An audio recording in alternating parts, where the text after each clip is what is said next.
andika namna hii kwamba utoaji wa sadaka ya fungu la 10 kwenye mabano andika zaka, kama sehemu ya kumtukuza Mungu kwenye maisha ya mtu.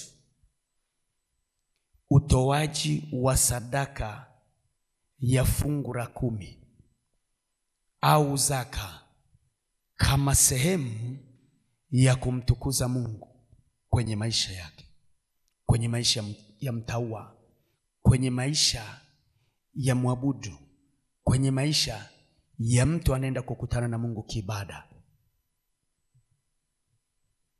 Ndiyo maana tukasema yeye ndiye anayemtukuza Mungu na anautengeneza mwenendo wake. Sasa moja ya sadaka zinazomtukuza Mungu na kuutengeneza mwenendo ni sadaka inayoitwa fungu la 10 au zaka. Ni moja ya sadaka iliyo na vita sana juu ya mtu kumpelekea Mungu fungu la 10. Miungu hairuhusu mtu aende kukutana na Mungu kwenye sadaka ya fungu la 10.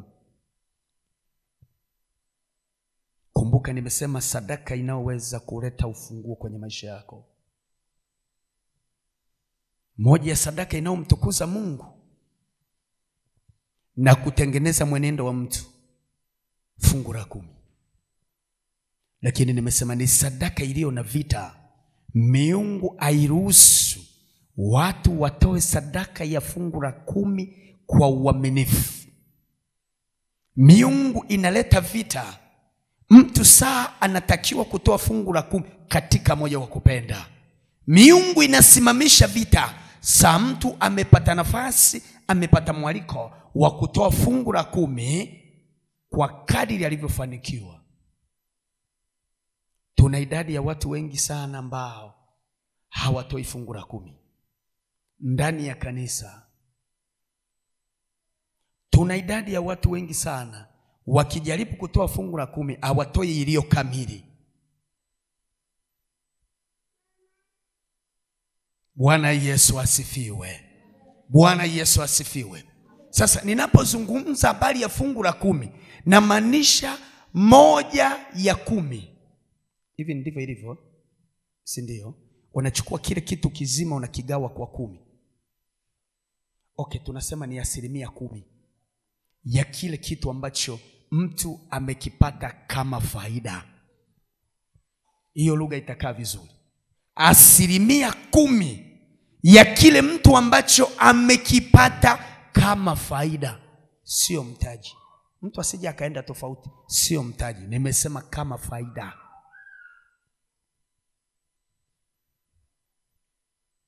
Bwana Yesu asifiwe. Bwana Yesu asifiwe. Kwa hiyo ni agizo la Mungu. Ni agizo la Mungu kwamba watu wote wamtolee Mungu fungu la 10. Kwa namna nyingine fungu la 10 sio mali yako. Kisheria ni mali ya Mungu. Kwa hiyo unapokula mali ya Mungu, tafsiri yake kuna adhabu unaweza ukaipata. Kwa hiyo tunaweza tukawa na watu walio wengi wanapita kwenye mateso, lakini kumbe ni wao hawajaishi kwenye kanuni. Moja ya sadaka ambao watu ni lazima waishi kwa kanuni ni sadaka inayoitwa fungu la 10. Fungua kile kitabu cha Kumbukumbu la Torati. Kumbukumbu la Torati sura ya 14 mstari wa 22.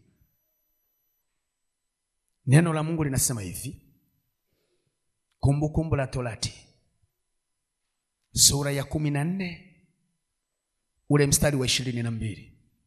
Neno la Mungu linasema hivi. Usiache kutoa zaka ya fungu la 10 katika maongeo yote ya mbegu zako yatokao shambani mwaka kwa mwaka. Usiache kutoa. Kipengele ambacho ni muhimu sana.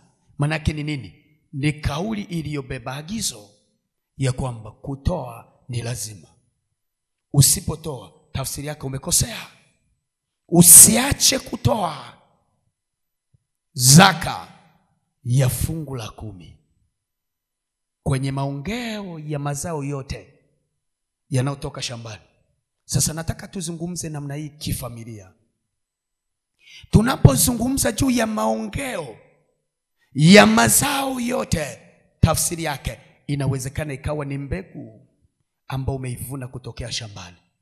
Inawezekana ikawa ni mifugo ambayo inaendeshwa na kufugwa huko shambani. Sasa maandiko yanasema usiache kutoa fungu la 10 katika maongeo yote yaliyoko shambani mwaka kwa mwaka. Sasa taratibu hizi za Kiyahudi waliweka mwaka kwa mwaka. Ila inawezekana wewe ukajiwekea utaratibu wako kwamba nitatoa fungu la 10 kila mwezi, nitatoa fungu la 10 kwa miezi 6, nitatoa fungu la 10 kwa mwaka mmoja, nitatoa fungu la 10 kwa miaka 3. Itategemea na namna ya uzalishaji wako ulivyo shambani. Lakini fungu la 10 aliishi tu kwenye eneo la shamba peke yake mpaka vitu vinavyoitwa fedha na mali nyingine. Sasa nataka nizungumze kidogo kwa wale ambao ni wafanyakazi, lakini pia wale ambao ni wakulima, ni wafugaji, wanaweza kunielewa kwa pati. Lakini Roho Mtakatifu atakufundisha, na Mungu amewapa watumishi kwenye madhabahu. Unapopata mkanganyiko wowote, kamuone mwinjilisti, kamuone mchungaji, ili waweze kukufundisha katika usahihi, kwa maana fungu la 10 ni lazima. Sasa ngoja nianze na wafanyakazi wale ambao wanapata mshahara kila mwezi. Tafsiri yake, kile ambacho wewe unakivuna, unakichukua kwa mwezi, toa 10%, sio ya kwako. Hiyo 10% ni ya Mungu, ya ile faida unaoipata. Labda wewe ukienda benki, mshahara wako labda ni 2.5, labda ni 2.5, alafu serikali inakata kodi yao,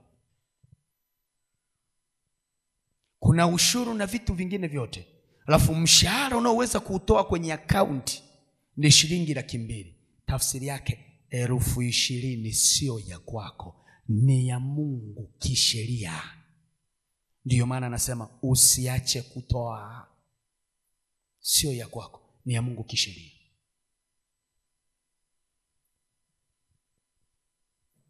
Kila mwezi sio ya kwako, ni ya Mungu kisheria. Sasa nimetolea kwenye kiasi cha shilingi 200,000. Unaelewa wewe unapata kiasi gani? Na hii haina excuse kwamba mimi ninafanya kazi. Yoyote anayepata mapato, fungu la 10 sio la kwake. Lakini tuna watu upande wa wafanyabiashara. Una duka lako, umeweka mtaji wako wa shilingi 1,000,000. Natolea mfano, umeweka mtaji wako wa shilingi 1,000,000. Umeanza kuuza, mtaji ni shilingi 1,000,000. Umeanza kuuza, labda umeweka utaratibu wako kwamba nitatoa fungu la 10 kwa wiki, au nitatoa fungu la 10 kwa mwezi. Labda tuchukulie kwa mwezi.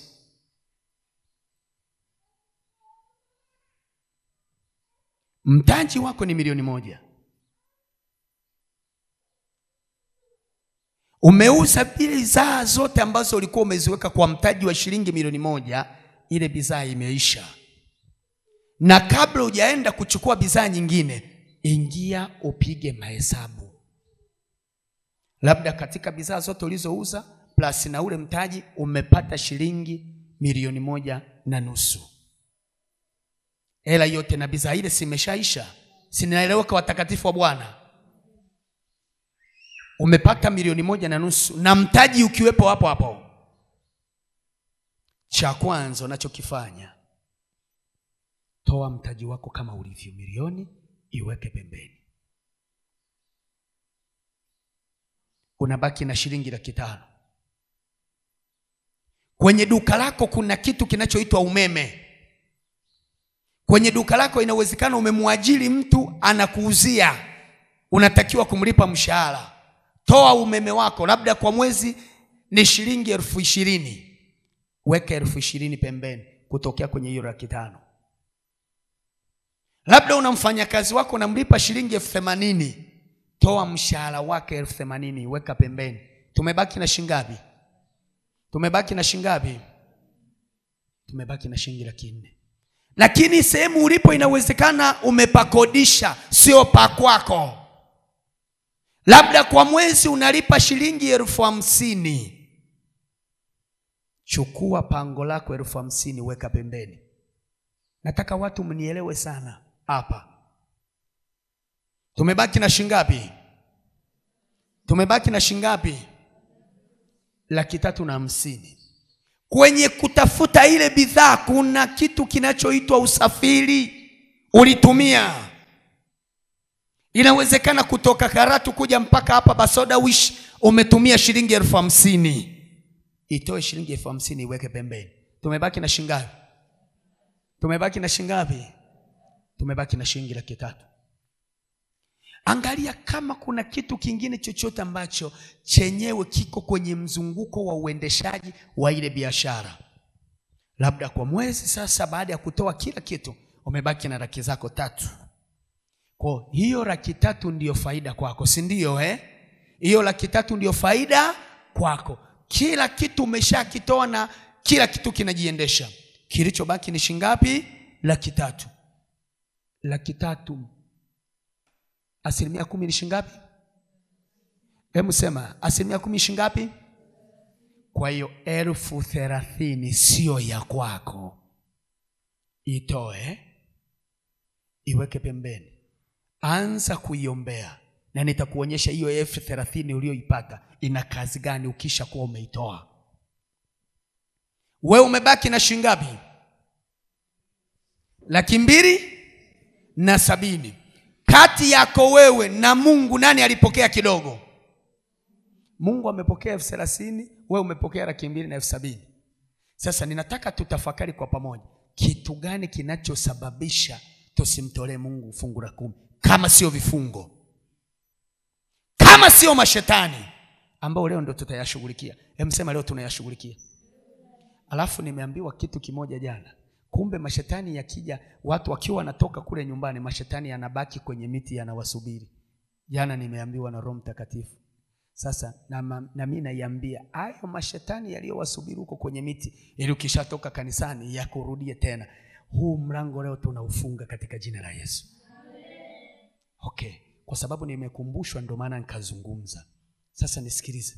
Kitu gani kinachosababisha wewe kwenye kipato chako chochote unachokifanya, kwenye biashara yako yote unayoifanya, kitu gani kinachokusababisha usitoe fungu la 10? Kama Mungu anapokea kasem kadogo, afu unabaki na kikubwa. Yaani anza kuangalia namna Mungu anavyotupenda. Yaani sisi hivi, wewe ndio ungekuwa unachukua fungu la 10 alafu Mungu unamwachia kile kingine chochote, ungeishi wewe? Bwana Yesu asifiwe. Bwana Yesu asifiwe. Fungu la 10 lina kazi yake. Sema fungu la 10 lina kazi yake. Sema fungu la 10 lina kazi yake. Okay, labda tunazungumza na watu wale ambao ni wakulima. Tunazungumza na watu ambao ni wakulima. Wewe umenunua shamba lako au labda umekodisha shamba lako. Umeenda umekodisha shamba lako. Shilingi 500,000 ni eka zako 10. Natolea mfano.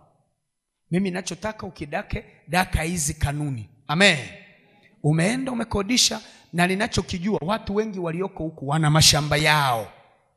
Lakini mimi nakutolea tu mfano kwamba umeenda umekodisha nini? Shamba lako.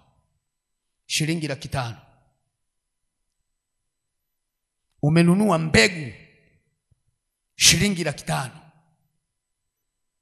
Umeenda ukaandaa shamba lako mpaka linalimwa kila kitu kinamalizika. Shilingi 500,000. Umetafuta watu wa kupanda mbegu, kupalilia mpaka kwenye kuvuna. Shilingi 500,000. Nimetolea mfano. Hilo shamba la eka 10 umetumia shilingi ngapi? Nina watu hapa, umetumia shilingi ngapi?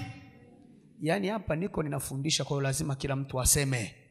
Si ndio Ukiwa usemi manake wewe uko kinyume na mimi, unataka tukukarabati. Si ndio? Sasa huo unasema. Nimesema hapa tumetumia shilingi ngapi? milioni 2. Umemaliza kuvuna, umepata gunia zako 50. Mimi ninataka nikuonyeshe namna ulivyo mchoyo. Na kama wewe sio mchoyo, kata rufaa leo kwamba nimekataa uchoyo usiwepo kwenye familia yangu kuanzia leo. Sasa umevuna vingi kabisa, Mungu ametu hizo gunia 50. Kila gunia umeuza shilingi 100,000. Gunia mpunga huku shingapi? Au hawalimi mpunga? Okay. Wanalima kitu gani? Gunia la mahindi shingapi huko? 70,000, si ndio watu wa Mungu? Shilingi ngapi? 70,000. Sasa una magunia 50 ya mahindi ambao kila gunia ukienda sokoni ndio limefuatwa huku kununuliwa. Shilingi ngapi? 70,000. 70,000 mara 50 sawa sawa na shilingi ngapi? Jamani naongea na watu, ni sawa sawa na shilingi ngapi? Milioni 3,500,000. Haya, milioni 3,500,000 mpaka umemaliza kila kitu ulitumia matumizi shilingi ngapi? Shilingi ngapi? Haya, milioni 2 ulizozitumia, labda tuchukue milioni 3.5, tutoe milioni 2, inabaki shilingi ngapi? Milioni 1 na laki ngapi? Na laki 5. Labda kwenye kusomba watu wanapeleka senta pale na nini, usafiri. Okay, tuseme kwenye milioni 1 na laki 5 umetumia laki 2, umebaki na shilingi ngapi? Milioni 1 na laki 3. Hiyo ndiyo faida yako ya shamba kwa mwaka au kwa msimu. Milioni 1 na laki ngapi? Na laki 3. Hiyo milioni 1 na laki 3, 10% ni shilingi ngapi? Laki 1 na, mbona kama wengine hawaongei? Laki 1 na 1,30,000 sio ya kwako. Haya, chukua milioni 1 na laki 3, toa milioni laki 1 na 30,000, unabaki na shilingi ngapi? Hiyo ndio ya kwako sasa. Laki 1 na 30,000 sio ya kwako, ni ya Mungu kisheria na ni lazima umpe. Usipompa nitakwambia kitu gani kinakupata. Sasa mimi ninafundisha hapa, manake vinatakiwa kuingia kwenye matendo. Amen. Fungua kitabu cha Malaki. Hapo nilikuwa ninazungumza juu ya watu gani? Wakulima. Lakini sasa na wale ambao ni wafugaji, unaangalia kwa mwaka umepata mifugo kiasi gani, toa fungu la 10 kwa idadi yake. Haya, inawezekana kwa mwaka, nasema utajipangia wewe mwenyewe. Wewe utafanyaje? Utajipangia. Ni utaratibu wako kifamilia au wewe binafsi kwamba Mungu nitakuwa ninampelekea fungu la 10 namna hii. Kitabu cha Malaki. Malaki 3 ule mstari wa 10 na 11 anasema hivi.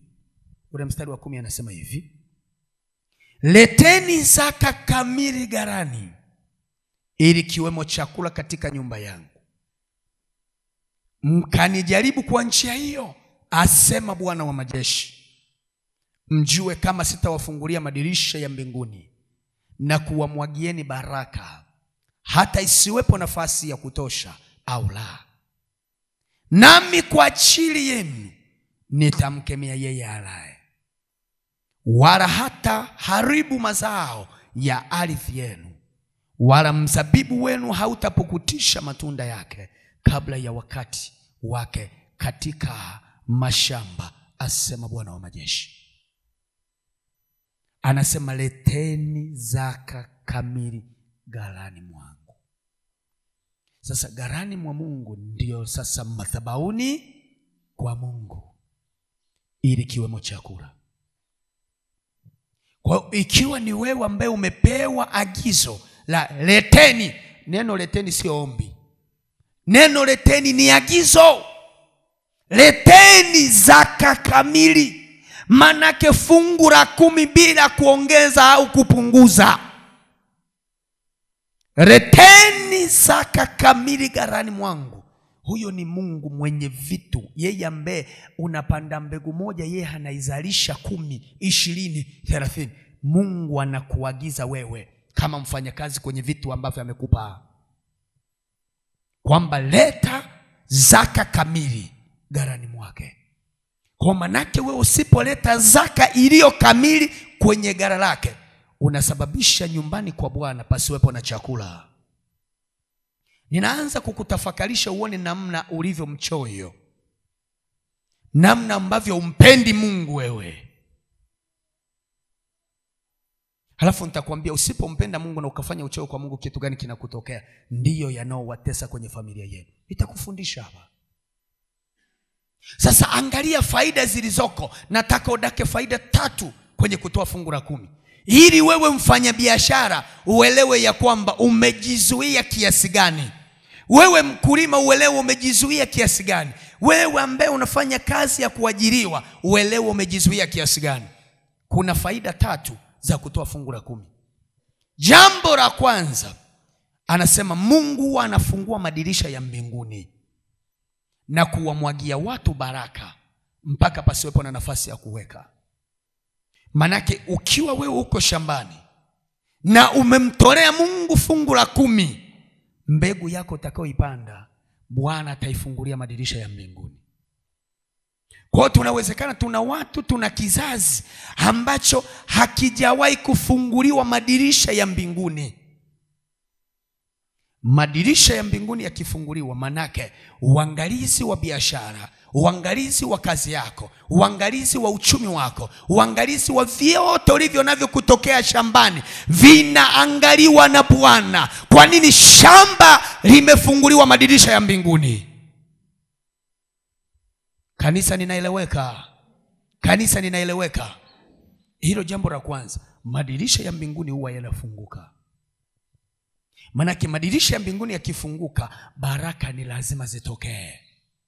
Wakati wengine wanalima wavuni, wewe unalima unavuna, kwa sababu mbingu imekufungulia madirisha yake, inakutazama kila hatua.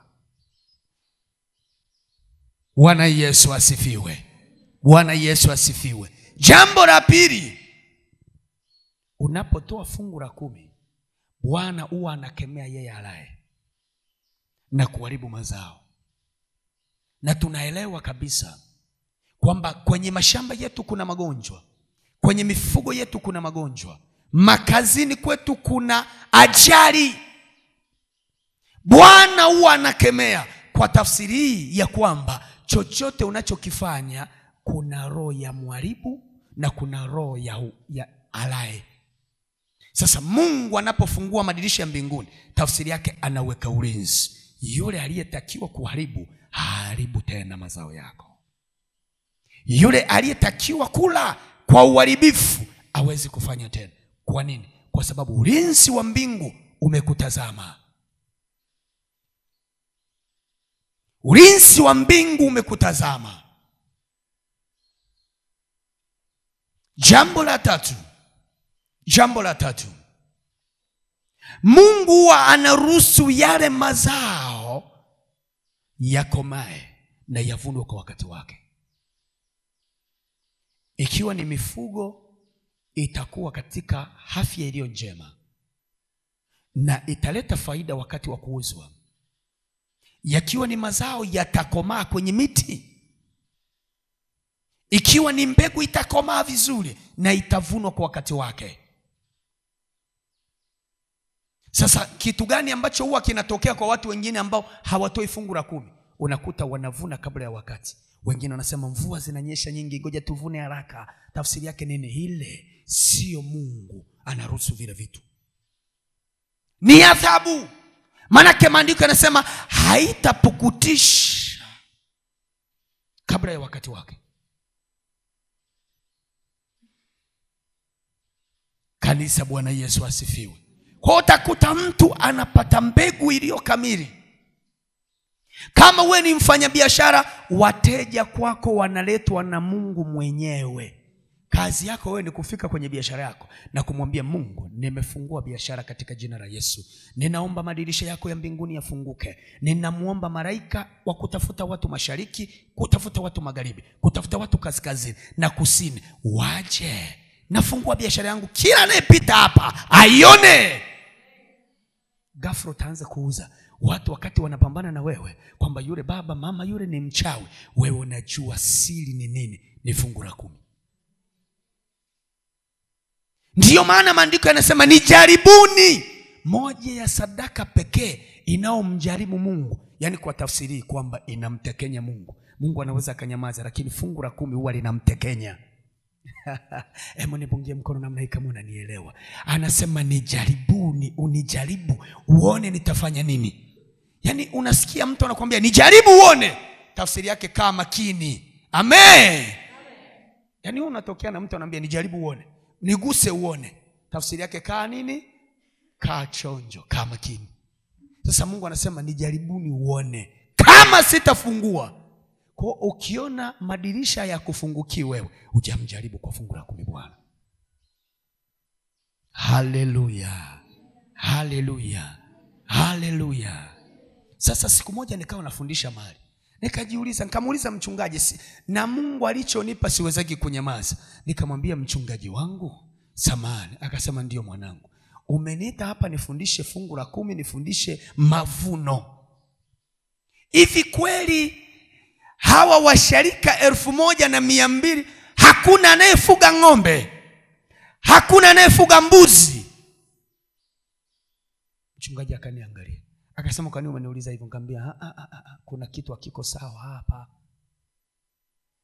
Yani manake wote sasa ni wafanyakazi, wanaleta fedha na mazao, wakulima ndo hao. Lakini nikamuuliza jambo la pili, mbona wanaoleta madhabahuni ni wachache, wengine wamekaa tu kama mitungi? Yani mtu amekaa kama ya musu. Mchungaji anasema ndio mioyo ya washarika wangu walioniambia hii mioyo imekufa. Na ukiona waleti sadaka fungu la 10 kwako, kuna mahali wanapeleka kwa waganga na wachawi, wamefungwa kwa namna hiyo. Bwana Yesu asifiwe. Haleluya. Okay, nataka tuone sasa madhara ya kutokumtolea Mungu fungu la 10. Emsema madhara. Emsema madhara. Emsema madhara ya kutokumtolea Mungu fungu la 10. Sasa nisikilize hapa, nataka kila mtu awe makini. Maana yake hapa ndiko kuliko na dawa. Hebu mwambie jirani yako, hapa ndiko kuliko na dawa. Mbona umwambie? Hebu mwambie hapa ndiko kuliko na dawa. Sasa madhara ya kutokumtolea Mungu fungu la 10 yako matatu. Na haya ndiyo mateso yanaowatesa watu wengi kwenye familia zao. Kumbe leo tutakuja kuona fungu la 10 ni dawa ya pekee sana mpaka hospitalini. Madhara. Jambo la kwanza, usipomtolea Mungu fungu la 10, ghafla unageuka kuwa mwizi. Emsema unageuka kuwa mwizi. Emsema unageuka kuwa mwizi. Jambo la pili, usipomtolea Mungu fungu la 10, wewe unaishi na laana. Hebu mwambie jirani yako kwamba unaishi na laana. Mwambie unaishi kwa laana. Kitabu cha Malaki hiyo hiyo, sura ya 3 hiyo hiyo, nitasoma ule mstari wa 7 mpaka wa 9. Sasa nataka nikuonyeshe kwamba kutoa fungu la 10 sio jambo la kawaida, ni jambo ambalo lina mahali linatokea. Mtu moyo wake ukiwa kwenye miungu, hauwezi ukamtolea Mungu fungu la 10. Mstari wa 7 unasema hivi, kitabu cha Malaki 3 ule mstari wa 7 anasema hivi, nikazie macho yako nikusomee mahali hapa. Anasema hivi, tokea siku za baba zenu mmegeuka upande, mkayaacha maagizo yangu, wala hamkuyashika. Sasa angalia Mungu anachokisema, nirudieni mimi nami nitawarudia ninyi, asema Bwana wa majeshi. Lakini ninyi mwasema, turudi kwa namna gani? Angalia mstari wa 8. Je, mwanadamu atamuibia Mungu? Lakini ninyi mwaniibia mimi. Lakini ninyi mwasema, tumekuibia kwa namna gani? Tumekuibia kwa namna gani? Mmeniibia zaka na dhabihu. Mmeniibia zaka na dhabihu. Mstari wa 9. Ninyi mmelaniwa kwa laana, maana mnaniibia mimi na taifa hili lote. Angalia maneno haya yalivyo magumu. Huyu ni nabii Malaki, anaambiwa maneno magumu sana sana sana.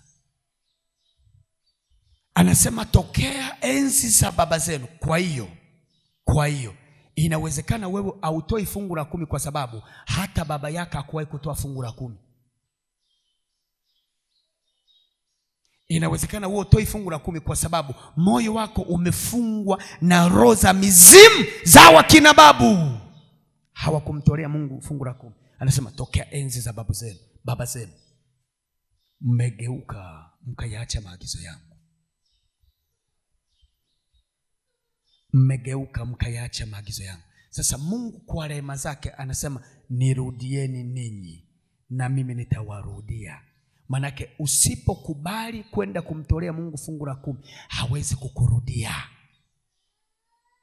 Tafsiri yake kitendo cha kutokutoa fungu la 10, Mungu amejitenga na wewe. Amekuacha uambatane na roho za babu zako. Kwa sababu ninyi mmekuwa watu wa kuniibia. Sasa ukimuibia Mungu hela yake, hiyo roho imekaaje? Yaani mpaka wizi madhabahuni. Ndiyo maana watu hawana heshima mbele za Bwana. Ndiyo maana maandiko yanasema huyu ndiye anayenitukuza. Mtu ambaye amesimama kwenye sheria ya Bwana anamtukuza. Moja ya sadaka inayomtukuza Mungu ni fungu la 10. Sasa leo tukikuuliza wewe fungu la 10 huo unatoa wapi, hauna majibu. Umekuwa mwizi. Ndio sasa ghafla, kwa sababu unakuwa mwizi madhabahuni, kinachokuja kutokea unajikuta sasa wewe mwenyewe unaanza kujibia. Ukuwahi kuona mtu anajibia?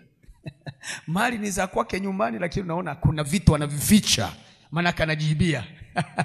Roho ya wizi utaona nyumbani pale, kwa sababu kizazi chako hakina baraka. Utaona ghafla katoto kako ni kezi kweli kweli, kakibaka kweli kweli.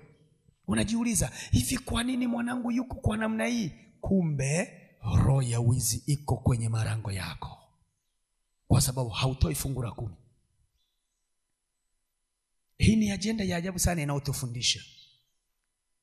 Alafu utakuta ghafla mume wako anakuibia, mke wako anakuibia.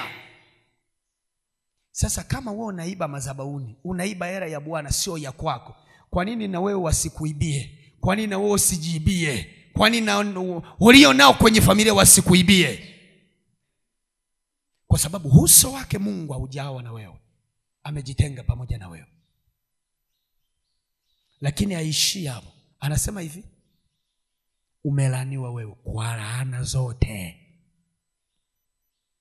Jesus. Moja ya tabia ya laana huwa inasababisha mtu aishi kiumaskini. Sasa ninakufundisha fungu la 10, wewe utachagua. Hapa unaishi ukimtolea fungu la 10, na kama umtolei fungu la 10, maisha gani ulionayo? Ni haya ninaoyasema, jipime mwenyewe ujumlishe. Anasema umelaniwa kwa laana zote. Nimesema hivi, laana ya kwanza ni roho ya umaskini. Roho ya umaskini. Laana ya pili ni magonjwa. Ndio utakuta sasa mtu anakuambia, yani huu ugonjwa unatusumbua kweli nyumbani. Yani huu ugonjwa ulionao ndio huo uliomuua babako, ndio huo uliomuua shangazi, ndio huo uliomuua ndugu zako wengine wote, na mmefika hatua mnasema huu ni ugonjwa wa familia. Huu ni ugonjwa wa familia. Tafsiri yake nini? Ni laana. Maandiko yanasemaje kwenye Kumbukumbu la Torati 28 ule mstari wa 15? Anasema kwa sababu mmekataa kusikia maagizo yangu niliyowaagiza ninyi mtapigwa kwa laana hizi zote. Kama hausikii kumtolea Mungu fungu la 10 ambao sio ya kwako, imekaa kisheria. Tafsiri yake ndiyo hicho alichomwambia nabii Malaki kwamba mmelaniwa kwa laana zote. Ukiendelea kwenye Kumbukumbu la Torati 28 ile ukianza mstari wa 22, kuna magonjwa ambayo yako kwenye familia yenu ni laana. Angalia mstari wa 22 anasemaje mtumishi wa Mungu, na 22 anasemaje?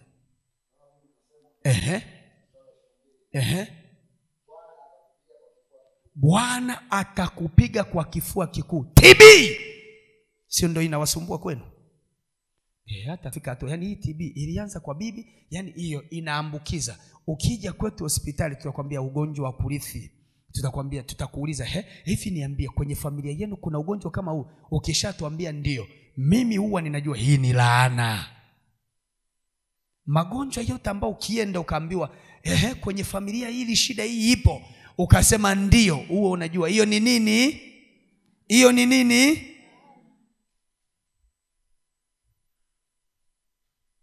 Mungu aliye hai. Endelea. Na kwa homa na kwa kuwashwa. Kuna watu kuna familia mpaka zinajulikana kwa upele, yani wao wanajikuna kweli kweli. Na kwa hali ya moto. Mwingine unakuta mwili mzima unawaka moto, yani anakuambia jamani ninasikia moto. Sijajua kwa kiruga chenu mnasemaje, lakini si vinawapata. Na kwa upanga na kwa ukaufu na kwa koga, navyo vitakufukuza mpaka uangamie. Bwana atakupiga kwa majipu ya Misri na kwa bawasiri. Bawasiri mnaijua? Bawasiri si mnaijua? Ile ambao ukienda sasa kwenye choki inaitwaje? Haja kubwa. Mungu akubariki. Nitaka niseme choki kuu. Kwenye haja kubwa unatoa haja kubwa na damu zinafumuka. Sasa ukienda hospitali tutakupa dawa, lakini ni laana. Hii ninataka nikusemeshe vitu ambavyo vinaitesa familia yako. Na kwa bawasiri, na kwa upere. Unakuta familia yani watu wanajikunaga tu, yani halali. Wengine niliwahi kwenda kwenye familia moja, wamechukua mpaka gunzi la muhindi. Muhindi amepukuchua, mahindi yametoka, amechukua ile gunzi la muhindi. Ndio kuku. Hebu mwambie jirani laana. Sasa angalia laana ya kutokumtolea Mungu fungu hakika yake. Mtumishi inaishia hapo bwana. Siku nikija kufundisha magonjwa nitawafundisha magonjwa yote. Yaani kila ugonjwa unaokutesa wewe ni kwa sababu haujatenda sawa kwa Bwana. Bwana Yesu asifiwe. Hapo nimekutajia adhabu ngapi? 2 za kutokutoa fungu la 10. Adhabu ya tatu, familia inakuwa na njaa. Andika hivi, njaa marangoni. Sasa fundisho la namna hii lenye vitendo hivi, watu wengi huwa wanachengeshwa. Poleni jamani wale ambao mmechelewa. Mimi sijamaliza. Ila tu nakwambia fungu la 10 limekufunga. Andika njaa marangoni. Kitabu cha Hagai. Andika kitabu cha Hagai. Kitabu cha Hagai. Kitabu cha Hagai. Kitabu cha Hagai. Sura ya 1. Mstari wa 5 na wa 6. Hagai sura ya 1 mstari wa 5 na wa 6. Anasemaje mtumishi nisomee? Basi sasa Bwana wa majeshi asema hivi, zitafakari njia zako wewe. Zitafakarini njia zenu. Mmepanda mbegu nyingi, mkavuna kidogo. Mnakula lakini hamshibi. Mnakunywa, hamkujazwa na vinywaji. Mnajivika nguo, hana anayeona moto. Na yeye apataye mshahara anapata mshahara ili kuutia kwenye mfuko uliotoboka toboka. Nisikilize, kitu cha ajabu kweli. Mungu anasema zitafakari njia zako. Manake haya yanaokupata yana chanzo chake. Kuna namna wewe umekosea, haya yatokee hivi hivi, yana chanzo chake. Moja ya chanzo cha haya yanaokupata ni kutokumtolea Mungu fungu la 10. Sasa anakuambia zitafakari njia zako, ni kwamba unaenda sahihi. Sasa watu wengi mnatusumbua hospitalini mkija, dokta mimi ninaumwa, dokta mimi nina kifua kikuu, dokta mimi TB inanisumbua, dokta yani kichomi, dokta miguu. Kumbe shida ni njia zako. Umekuwa mwizi kwa Bwana. Kwa hiyo wengine wakijaga wakinikuta pale hospitali na kuangalia na kuuliza, okay, wewe ni Mkristo Muislamu? Mkristo. Kaambia okay, nitakuandikia dawa lakini wewe ni mwizi. Kwa hiyo nitakupa dawa lakini wewe ni nini? Nenda ukatengeneze na Bwana, acha wizi. Utakuta mtu arudi tena, sikashapona, si nimempa dawa ya mwilini kwa sababu anapata maumivu, lakini nimemtengenezea na ajenda kiroho. Bwana Yesu asifiwe. Sasa maandiko yanasema wanakula sana. Yaani ile familia wanakula laana. Ukiviangalia si kama vinachekesha lakini si ndio familia zenu, si ndio? Angalia katoto, na katoto kadogo akaja hata mkononi lakini kanakula. Wanajiuliza huyu mtoto ana sufuria tumboni. Kumbe shida ni nini? Kila kashibi. Kumbe shida ni nini? Laana. Laana ngumu hii. Bwana Yesu asifiwe. Lakini laana haishi hapo. Unaweza ukawa yani umenunua nguo yako ya fedha sana, ukivaa watu na yani yule amevaa, yani amevaa lakini yani hata kama hajavaa, tafsiri yake ni anavaa lakini hata nguo haimfiti. Hii unaona jinsi laana inavyotesa Yani unavaa nguo, kila watu wakikuangalia wanaona kama vile hujavaa, lakini wewe umenunua bei kubwa. Kumbe shida umekuwa mwizi kwa nani? Kwa Bwana. Kwa hiyo tukianza kukuangalia unavaa, kila ukivaa haueleweki, tunaanza kuziona dalili za nini? Za wizi kwa Bwana. Nikitokea nimevaa, watu waone kabisa huyu amevaa, yuko na Bwana.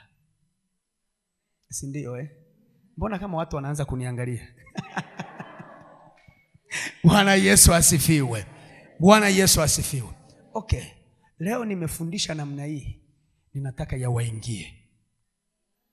Manake kabla sijaondoka Jumapili hapa tuone watu wanaleta ng'ombe, wanaleta mbuzi. Si fungu la 10 hujatoa muda mrefu? Manake tunakudai. Ulilete hapa. Sasa unakuta wachungaji hata hawana muda wa kukaa madhabahuni. Kwa nini? Kwa sababu watu ni wezi. Kwa mchungaji yeye amepewa nafasi ya kukaa madhabahuni na mwinjilisti. Wakae madhabahuni ili chakula kitoke kwenu kije madhabahuni, ili wao kazi yao wawe ni kuchochea moto madhabahuni. Angalia jinsi mashetani yalivyowachengesha. Wao baada ya wakae waombee, wao na wao wanatoka kwa sababu ya shida zao, wanaanza kuhangaika na wao kutafuta kwa sababu ya uchoyo na wizi wa kumwibia Mungu. Kwa hiyo ghafla mnakuja kuleta sadaka ambao madhabahu haina moto. Kwa nini? Waliotakiwa kukaa madhabahuni kuwasha moto na wao wanahangaika. Kwa hiyo nakuta kanisa lina roho ya mahangaiko. Kutokea kwa kuhani mpaka kwa watu wake. Kwa nini? Kwa sababu wezi wamesababisha uharibifu madhabahuni. Kuna mtu anasema, ninyi ndio mmesababisha wachungaji wenu wasiwe na upako. Simaanishi mchungaji huyu. Nasema hata kama ametoka au atakaye kuja, mimi nimesababisha. Ninyi ndio mnaoweza kusababisha wachungaji wakose upako au wawe na upako, ni ninyi. Hivi ni nani ambaye awezi akaomba kwa mzigo na kwa furaha kama kama naona vitu vyote vipo hapo, yani nikiangalia hivi nimezungukwa na neema ya Bwana kwa sababu nafanya kazi madhabahuni. Kwa nini upako usitokee? Watu wa Mungu, hivi mnajua njaa? Nani aliwahi kuomba akiwa na njaa kweli kweli? Anaomba, anaona watoto hawaendi shule. Nani? Hivi vitu ni vigumu, watu wa Mungu, hivi vitu. Lakini Mungu ametoa agizo, leteni zaka kamili ghalani pawemo chakula kwangu, ili makuhani wapate chakula, ni watumie namna ninavyotaka. Sasa utazikuta lugha hii, yani mchungaji wetu yule hana upako, mwinjilisti wetu yani amepoa. Kumbe shida ni wewe, ni mwizi. Kwanza mtu ukiibiwa si unapoa kidogo Hebu sema ndio, si unapoa kidogo? Yani leo mimi niko na simu yangu hapa, mmeiba. Kwa nini sianze kunung'unia kidogo? Ila jamani wameniibia. Sasa ninyi mkiiba kwa Bwana, mnasababisha wainjilisti na wachungaji wenu na maparishi weka na watu wote wa madhabahu wawe wapole kwa sababu ya wizi wenu. Sasa ninataka tuombe Mungu. Kwanza, si kuna watu hapa ambao hawajawahi kutoa fungu la 10 kabisa, si wapo Si mpo wamesema tupo. Si kuna wengine wanatoa fungu la 10 lisilo kamilika si mpo Sasa tunataka tuende mbele za Mungu. Mungu wetu yeye ni Mungu tu wa kusamehe. Kuna wengine labda mtasema hatujafundishwa, lakini najua mmefundishwa, ila kwa sababu ya mioyo kuwa migumu, mioyo kuwa kwenye mashetani, ndiyo maana nataka tuende mbele za Mungu, tumwambie Mungu atusamehe. Tumekuwa wezi wa muda mrefu. Ukiomba rehema, Mungu huwa anaachia nini? Nafasi. Akishaachia nafasi, anakupima moyo wako, ni kweli umekubali? Si biashara ilikuwa imeshakufa, ghafla utaona utapata neema, biashara inaanza. Alafu anakuangalia, je, biashara imerudi? Utamtolea fungu la 10. Akiona umtolei, kamwe huje kupata neema tena. Maandiko ndivyo yanavyosema. Mungu akimsamehe mtu alafu akaendelea kufanya makusudi, Mungu anaondoa neema ya msamaha. Kitu cha ajabu kimeandikwa, kasome maandiko vizuri. Bwana Yesu asifiwe. Bwana Yesu asifiwe. Tunataka tumwambie Mungu atusamehe. Tumekuwa wezi wa muda mrefu. Ndio maana tuna laana za magonjwa. Ndio maana tunakula tushibi. Ndio maana vyakula vipo kwenye familia. Ndio maana kila wakati tunalia njaa. Ndio maana tumekuwa omba. Alafu tumwambie Mungu atusamehe. Kumbuka, ukisha kuwa na laana, kuna mapepo ambayo huwa yanasimamia laana. Kwa hiyo ghafla utajikuta una mapepo, wewe ndio uliyeyasajili kwa kukosea sheria. Yaani ukiwa haujui kusimamia sheria, manake unaruhusu polisi wakukamate, si ndio? Polisi wafanyeje? Wakukamate. Kwa hiyo wewe ndio uliyesababisha hayo mapepo yakae juu yako. Simama mahali ulipo. Uninyunyizia maji wakati wa ukame, hakuna chakula. Inawezekana tukawa tunakaa kwenye nyumba nzuri kabisa, lakini kwa Mungu wetu ni babaya. Inawezekana tukawa tunaenda mashambani tunavuna, lakini tumekuwa wezi kwa Bwana. Kumefika hatua kumekuwa na ukame kwenye familia zetu, lakini saa tumekuja kwake yeye mnyunyizi. Tumekuja kwake yeye Yesu wetu. Ninataka tuende kuomba rehema na toba mbele za Bwana. Kuna jambo halijakaa sawa, ndio maana una maisha hayo ulionayo. Wewe ni mtu mkubwa sana. Wewe una mafanikio makubwa. Wewe familia yako ni nzuri. Umekosea tu kanuni. Bwana akasema jitafakari njia zenu. Ukiangalia njia ulio nayo sio sawa. Sio sawa. Inawezekana unakaa kwenye nyumba iliyo nzuri kabisa, imefanyiwa finishing nzuri sana, lakini angalia hapo unapokuja kwa baba yako panafananaje? Kwa sababu pamekosa chakula. Tumekuwa wezi mbele za Bwana. Tunamwibia dhabihu, tunamwibia fungu la 10. Lakini tungekuwa uaminifu, manake kwa baba yetu pangekuwa pazuri. Pangekuwa na vitambaa vizuri, pangekuwa na madirisha mazuri, nyumba yake ingekuwa nzuri. Baba angetamani kukaa na sisi. Zitafakari njia zenu. Nasikia moyoni mwangu pana maumivu. Roho Mtakatifu anaugua. Roho Mtakatifu anaugua. Watu wakawa wamemwibia. Nyanyua mikono juu mbele za Bwana. Nyanyua mikono juu mbele za Bwana. Ni ishara ya kunyenyekea. Ni ishara ya kunyenyekea. Ni ishara ya kunyenyekea. Ni ishara ya kunyenyekea. Tamka haya maneno yawe ya kwako. Mwambie Yesu. Mwambie Yesu, ninakuja kwako. Ninanyenyekea chini ya mkono wako. Ninaiendea madhabahu yako ya kiti cha rehema.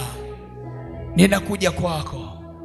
Ninaomba unisamehe dhambi zote, makosa yote na uovu wote nilioutenda kwa kujua na kutokujua. Naomba unisamehe. Ninaomba unisamehe. Nimekuwa mwizi wa madhabahu. Ninaishi kwa laana. Sehemu ya magonjwa umekuwa urithi kwangu. Mateso, hadha imekuwa juu yangu. Mungu wangu, laana imekula na uzao wangu na uchumi wangu, na mikono yangu haina baraka, kwa sababu madirisha yako ya mbinguni hayajafunguka. Nchi yangu ninaoilima imekuwa chuma, na mbingu zangu zimekuwa shaba, kwa sababu ya laana. Sijasikia Mungu ukisema na mimi. Naomba rehema, naomba toba, naomba msamaha. Nisamee mimi, nisamee mimi, nisamee mimi. Samee familia, samee familia yangu, samee mume wangu, samee mke wangu. Nisamee mimi, maana nimekuibia, nimekuibia. Adhabu hii inanipata kwa sababu nimekosa kuwa mwaminifu mbele zako. Roho za unyonge zinakaa juu yangu kwa sababu nimekuibia, kwa sababu nimekuibia. Umaskini wa kukithiri ndio ulionizunguka. Jamii yangu imezungukwa na umaskini. Mazao yangu yanapokutishwa, familia yangu ina uharibifu kwa sababu nimekuibia. Iko saa mazao yangu yameharibiwa bado yakiwa mashambani, kwa sababu ile mbegu sikupanda kwako. Damu ya Yesu ninaimwaga kwenye maisha yangu. Inikomboe, inikomboe, inikomboe. Mapepo, majini, miungu na mizimu, leo hii na waapisha ya kwamba mwili wangu, nafsi yangu na roho yangu ni hekalu la Roho Mtakatifu. Kuanzia sasa Yesu Kristo ninamwamini na ninampokea.